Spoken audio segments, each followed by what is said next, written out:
Olá, pessoal, tudo bem?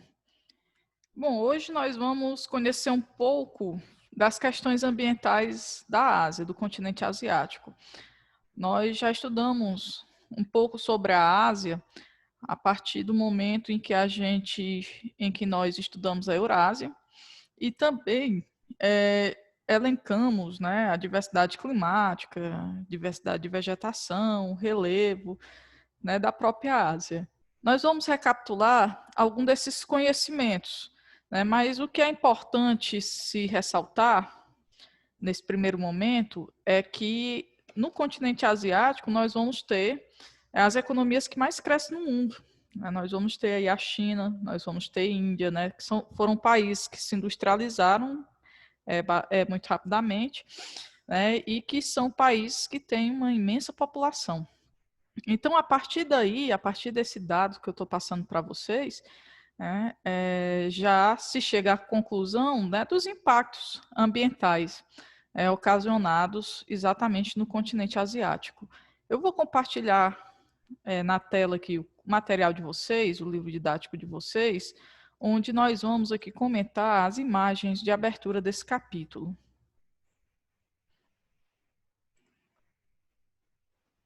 Vejam, aqui nós temos três imagens, porque eu me refiro também a essa jovem de máscara, e já que nós vamos saber por que ela está de máscara, não é por conta da pandemia, certo? Até mesmo porque quando o livro ele foi exatamente publicado, impresso, a gente ainda não vivia, né? Nós não vivíamos ainda a pandemia. Então, aqui a gente observa, pessoal, olha, toda a devastação, né? Aqui a gente observa que toda a vegetação foi retirada. E aqui um córrego, um rio, né? Então, o ativista florestal inspeciona o desmatamento e a drenagem de uma floresta natural localizada, certo, no distrito, certo, de Meerut, na Indonésia. E essa foto é de 2014. Então, a gente observa, né, uma imagem até triste. Aqui nós temos uma poluição, né? E aqui, pessoal, do Rio Ganges, em Calcutá, na Índia, nessa foto de 2018.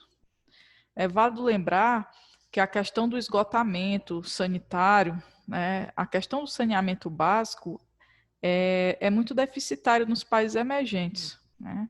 A Índia é um país de uma população imensa, né, e é um país emergente, né, e é um país que vem se industrializando, é um país que vem ganhando outra dinâmica, né, econômica. Então, contribui bastante para que as cidades indianas, né, exatamente os bairros indianos e as cidades indianas vivenciem essa realidade, que é vivenciada também no Brasil. Né? A gente observa que em muitas cidades brasileiras, na nossa, o rio que deu origem à cidade, ele é extremamente poluído por esgotamento sanitário. Né? Ou pela ausência desse esgotamento, ou pela ausência do tratamento desse esgoto sanitário. E aqui nós temos uma jovem com máscara, exatamente porque é hábito deles utilizarem a máscara por conta da poluição atmosférica, que é muito grande, né, em algumas partes da Ásia, principalmente nas partes mais industrializadas, na China. Né? Então, aqui nós temos, né, o uso de máscara em grandes cidades chinesas é constante devido às condições climáticas. Em alguns momentos, a poluição forma uma camada espessa de sujeira altamente prejudicial à saúde. Né? Então, aqui a gente já observa, pessoal, desmatamento, ou seja, que a degradação de uma floresta, poluição, poluição hídrica e poluição atmosférica. Então, são imagens, né, que até nos entristecem e que preocupa, né, a população asiática, preocupa a população chinesa. Então, eu vou interromper o compartilhamento para a gente continuar a aula. Eu vou sempre ficar compartilhando porque a gente vai ter que trabalhar as imagens e os mapas. Pessoal, eu já falei aqui para vocês que na Ásia se habita, né, a maior parte da população mundial. A gente observa que China e Índia têm aí um terço da população mundial. E eu também tinha comentado há pouco, né, da diversidade climática, da diversidade de vegetação e dos diversos tipos de relevo também existentes no continente asiático. É válido lembrar que na Ásia nós vamos ter grandes cadeias de montanha, como o Himalaia, né, e nós vamos ter também desertos, áreas desérticas, nós vamos ter planícies, né? Então nós vamos ter grandes depressões, inclusive o exemplo, né, de depressão absoluta fica exatamente no continente asiático, que é o Mar Morto. Que não vai ser a única depressão absoluta, mas vai ser o que a gente utiliza mais como exemplo. Então a gente vai observar aqui uma diversidade imensa de relevo. E aqui eu vou compartilhar novamente o material, porque nós temos um mapa que ele vai mostrar exatamente a densidade demográfica a Ásia, o continente asiático, na perspectiva fisiográfica. E aqui a gente começa a observar o que eu tinha falado para vocês, as planícies, né? A planície siberiana, né? Aí nós vamos ter aqui as áreas de planaltos, né? Olha só o planalto do Tibete. Então, a gente observa aqui, aí fora o Planalto do Tibete, nós vamos ter o Planalto da Arábia, né, que são planaltos menores, o Planalto do Irã. Né, quando eu citei aqui o Planalto do Tibete, né, nós vamos ter aí picos, né, como o Monte Everest, né, que com mais de 8.000 metros de altitude, 8.848 metros de altitude, que vai ser localizado na Cordilheira dos Andes. E nós vamos ter vários planaltos, como olha só, 8.848, né? Como eu acabo aqui de mencionar para vocês. Né? E aqui a gente observa a presença desse planalto do Irã, né? Planalto do Tibete. Nós vamos ter também o Planalto da Arábia, né? E nós vamos ter o Planalto de Deccan, né? Então, vários planaltos. E outra coisa também que vai chamar a atenção, né, que eu tinha falado para vocês, olha só, o Mar Cáspio, que também é uma depressão, inclusive está aqui, ó, depressão, ele até coloca aqui, né? E aí nós vamos ter também o Mar Morto, né? Que inclusive ele vai ter esse nome, o Mar Morto, pelo fato, né, de não se ter vida, né, lá, exatamente por ser muito grande a concentração de sais. E aqui a gente tem a questão da densidade demográfica, né, como é que se distribui a população na Ásia. Olha só, nas áreas de planície, a gente vai observar que a população ela vai se concentrar, né, nessas áreas de planície. Lógico, é nas áreas de planície que vão ter os principais rios, né? Esses rios eles vão ter uma importância histórica, né? E aí a gente vai observar, né, que aqui nesses locais de planalto, a gente observa que já vai haver vazios demográficos, e nessa parte aqui, ó, próxima ao círculo polar, né, ártico, também vai ser uma área muito fria, né, e pouco povoada. Então, a outra coisa que nós temos que destacar quando a gente fala do continente asiático é que o continente asiático ele está entre a linha do Equador, certo, e o círculo polar ártico. Ou seja, certo, nós vamos ter temperaturas muito quentes e nós vamos ter também temperaturas muito frias, né, nesse continente. E ainda explorando aqui o material de vocês, eu gostaria aqui de mostrar para vocês outro mapa que está no livro, que fala aqui sobre os tipos climáticos.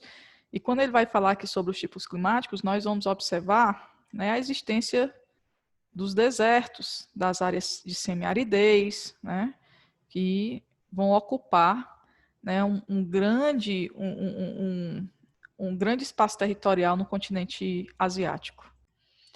Então, pessoal, o que justifica essa grande quantidade de desertos e climas semiáridos é exatamente as áreas montanhosas, né? Porque essas áreas montanhosas, como a Cordilheira dos Andes, como os planaltos, eles impedem, né, que os ventos que trazem umidades adentrem, né, o continente asiático. Então, dessa forma, se tem aí a questão dos desertos e da semiaridez. Então, a gente vai observar aqui os tipos de clima. Olha, aqui, logicamente, próximo ao Círculo Polar Ártico, nós vamos ter o clima frio, e nós vamos ter também o clima polar, que vai justificar exatamente as baixas densidades demográficas, como nós falamos agora há pouco. Nós vamos ter o clima semiárido, como vocês observam, ele ocupa uma porção territorial significativa. Nós vamos ter o clima temperado, né? Nós vamos ter o Mediterrâneo, né? O frio de montanha, o clima desértico, o subtropical, né? Então, nós vamos ter aqui uma grande variação de clima, certo? E o que é importante aqui a gente também ressaltar, pessoal, certo? É que países como o Uzbequistão, Israel, certo? Que apesar de serem localizados, né, em climas de semiaridez, em climas desérticos, né, eles conseguiram desenvolver avançadas técnicas de irrigação, contando com usinas de dessalinização de água marinha, o que possibilitou o cultivo de produtos como o trigo, como a cevada, como a tâmara, né, o melão, o tomate e a berinjela. A gente sabe que a questão da desertificação é um processo natural, mas logicamente que as ações antrópicas vão contribuir bastante que haja aceleração desse processo. E outro fator que nós devemos destacar quando a gente está falando do continente asiático é o fato dos ventos de monções. O que são os ventos de monções, Germana? São exatamente aqueles ventos que, se eles sopram do oceano para o continente, eles trazem grande umidade e aí eles provocam chuvas torrenciais, né?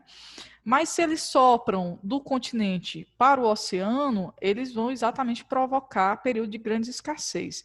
Então, o fenômeno natural, certo, que são exatamente ocasionados pelos ventos de monções, o que é que a gente vai observar, né? Que no sul da Ásia, em especial na Índia, né, a gente vai observar que no inverno os ventos sopram do continente para o oceano, né, fazendo o quê? Fazendo com que os invernos sejam bastante secos, como eu falei para vocês agora há pouco, certo? E durante o verão ocorra o inverso, né? Os ventos sopram do oceano para o continente, fazendo com que ocorra intensas precipitações. E novamente eu vou compartilhar aqui o material, porque vai ter um mapa aqui que vai deixar isso bem nítido para a gente. Olha só, né, as monções de inverno, né, que elas ocorrem de dezembro a janeiro. Então os ventos sopram aqui das áreas de alta pressão, né? E aqui vai ser um período bastante seco. E nós temos aqui as monções de verão, né, que elas ocorrem entre julho e agosto, onde exatamente esses ventos vão soprar, né, para as partes interiores.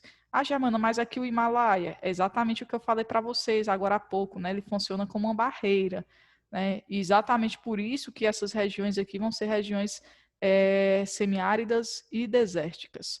Tudo bem? É tanto que eu falei, essa questão dos invernos secos e a questão também, certo, dos verões com chuvas intensas, elas vão ocorrer no sul da Ásia, mais especificamente, certo, na região da Índia, certo? Só para deixar bem claro, para que vocês não confundam, tá bom?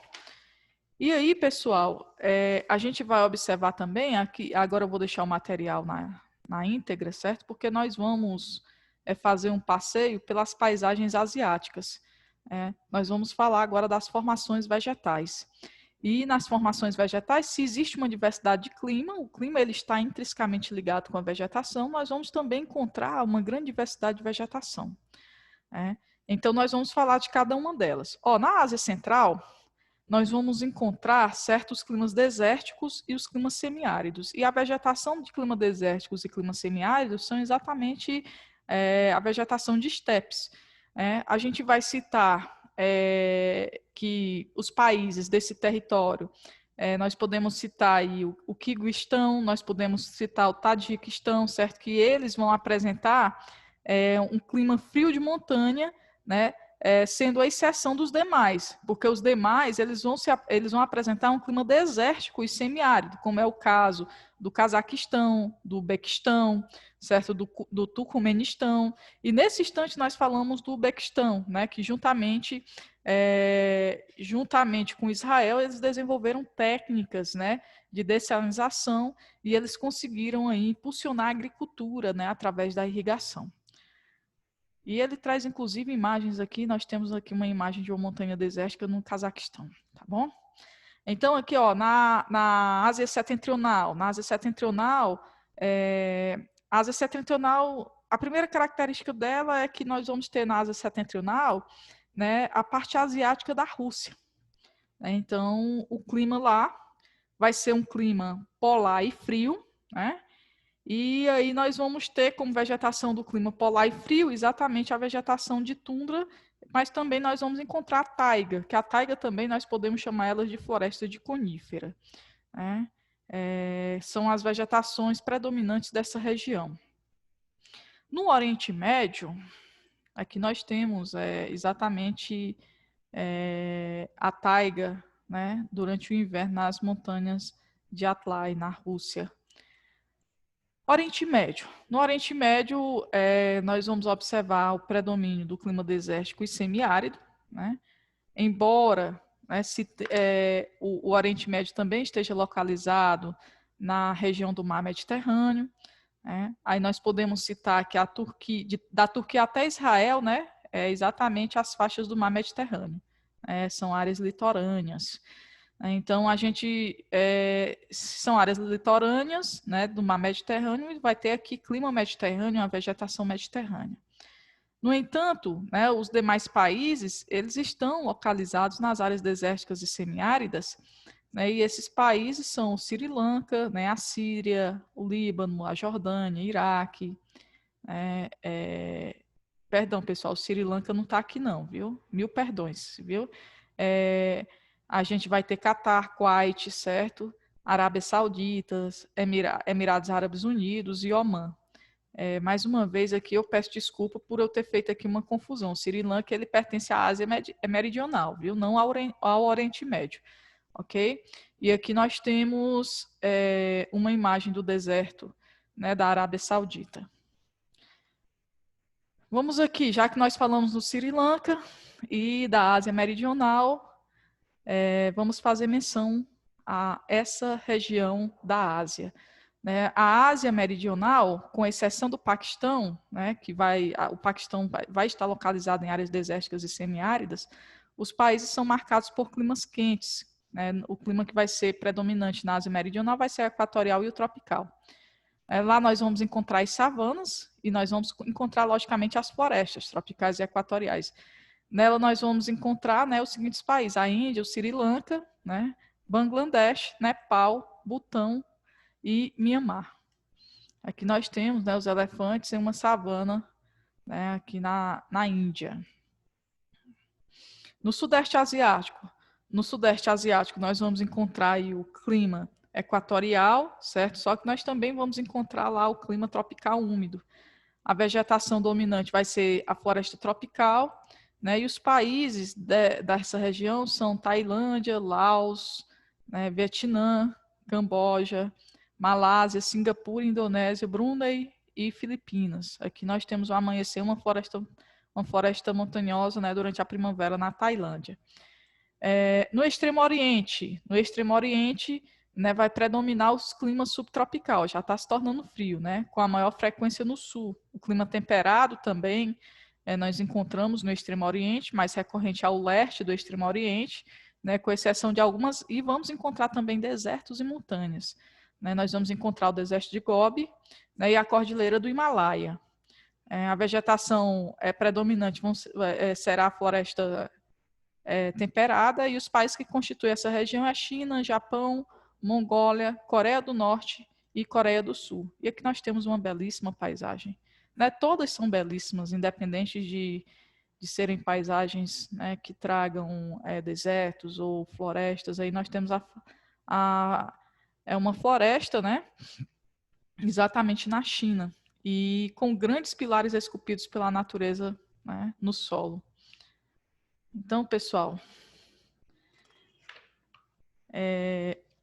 como eu disse a vocês, né, a Ásia, ela vem crescendo bastante economicamente. Então, surgem aí vários problemas ambientais. Inclusive, nós fizemos a abertura do capítulo falando sobre eles, né? E entre esses problemas ambientais, nós vimos lá desde a gestão da água, né, quando nós colocamos lá a questão do rio Ganges, né, até os problemas de poluição atmosférica, né, e problemas como desmatamento, que também está lá na abertura do capítulo, certo? Então, sobre a gestão da água, né, das águas, a gente observa que são áreas montanhosas e que nós vamos ter muitos planaltos. Áreas montanhosas e planaltos é onde se tem as nascentes dos rios. Né? Então, grande parte dos rios asiáticos, eles vão nascer exatamente no planalto do Tibete, né? E na cordilheira do Himalaia. Apesar de serem extensos e essenciais para diversas populações asiáticas, os recursos hídricos do continente se mostram insuficientes para atender uma população tão grande, né? Porque eu já tinha dito a vocês também que a Ásia vai concentrar, né, a maior parte da população mundial.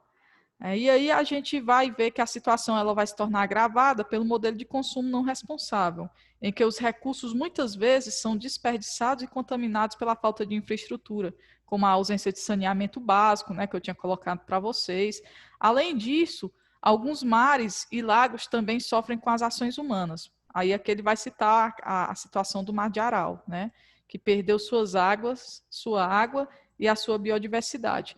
E aí eu convido a vocês a fazerem, a realizarem a leitura desse para ir além. O que foi o desastre do Mar de Aral? Mas aqui eu vou simplesmente comentar um pouco sobre os mapas, mas aí é interessante que vocês façam a leitura na íntegra. E na aula que a gente tiver através de videoconferência, nós vamos comentar, certo, sobre esse para ir além. Então, aqui nós temos o Mar de Aral, certo, em 1960, né, que a gente observa aqui entre o Cazaquistão e o Uzbequistão, né? Aí nós vamos observar, ó, 1987 ele já diminui consideravelmente, né? Aqui a gente vê, inclusive, as marcas, né, de onde ele diminui. E olha só, pessoal, em 2009 ele praticamente some, né? Então, e aqui o texto, né, ele fala exatamente como foi que ocorreu, né, esse processo, e que foi um processo antrópico, viu? E pergunta se tem como reverter nesse processo.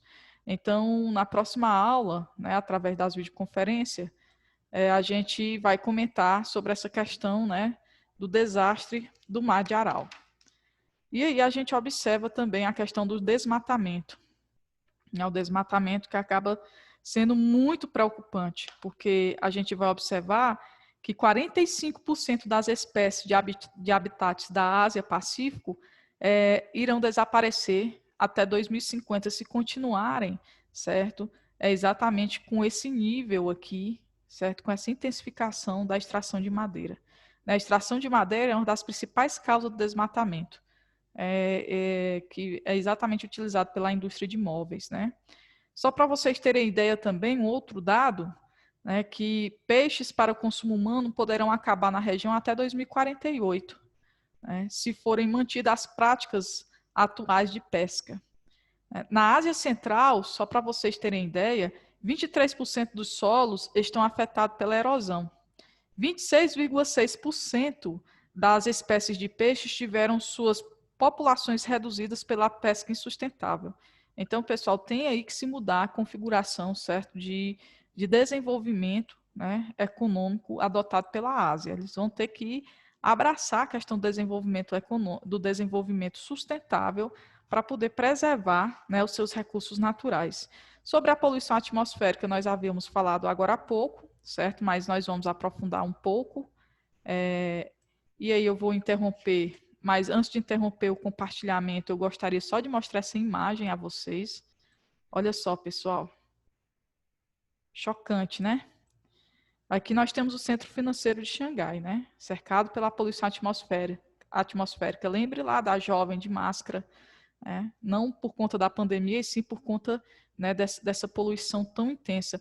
E aqui, só para vocês terem ideia, tem muitas regiões na Ásia, principalmente nesses principais centros financeiros, nessas áreas industriais, que muitas vezes ficam impossibilitadas até de receber aeronaves, porque se torna completamente, se torna invisível, né, a questão exatamente das aeronaves transitar, né, por esses ares. Eu vou interromper agora para a gente falar um pouco, né, dessa poluição atmosférica. Só para vocês terem ideia, né, na China e na Índia, que eu já tinha citado, que são os países, né, que mais crescem economicamente, mas nós temos os tigres asiáticos, os novos tigres asiáticos, nós temos vários países crescendo bastante, né, inclusive conseguindo atrelar os tigres asiáticos, eles conseguem atrelar crescimento econômico e também crescimento social, né, desenvolvimento social. Mas China e Índia ela vai se destacar pela perspectiva do parque industrial, né? A instalação industrial se expandiu-se bastante, né? E automaticamente a produção de energia, também eles utilizando termoelétricas a carvão, e o número de veículos também fez com que contribuísse bastante para a questão da poluição atmosférica nesses dois países. Só para vocês terem ideia, Xangai, que foi a cidade que nós vimos agora há pouco na imagem, ela tem aproximadamente 20 milhões de habitantes e eles registram índices de poluição ao dia, né, que ultrapassa, né, o que estipula a Organização Mundial de Saúde. Os habitantes de Xangai, dessas cidades que estão susceptíveis a esse nível de poluição, eles sofrem vários problemas de saúde, entre eles tosse seca, irritação nos olhos, dificuldade para respirar. E aí a gente vai observar que esta poluição também vai impedir, né, com que se instale infraestruturas de aeroportos ou até impede o funcionamento dos que já estão instalados. Então, é preocupante aí a questão, né, da poluição atmosférica do continente asiático. Né? Pessoal, nós encerramos o capítulo 15, né, e na próxima aula a gente comenta sobre o Mar de Aral, né, então eu vou saber se vocês realmente assistiram essa aula ou não, e aí a gente faz algumas correções de exercício, certo? Então, galerinha, tchau e até a próxima.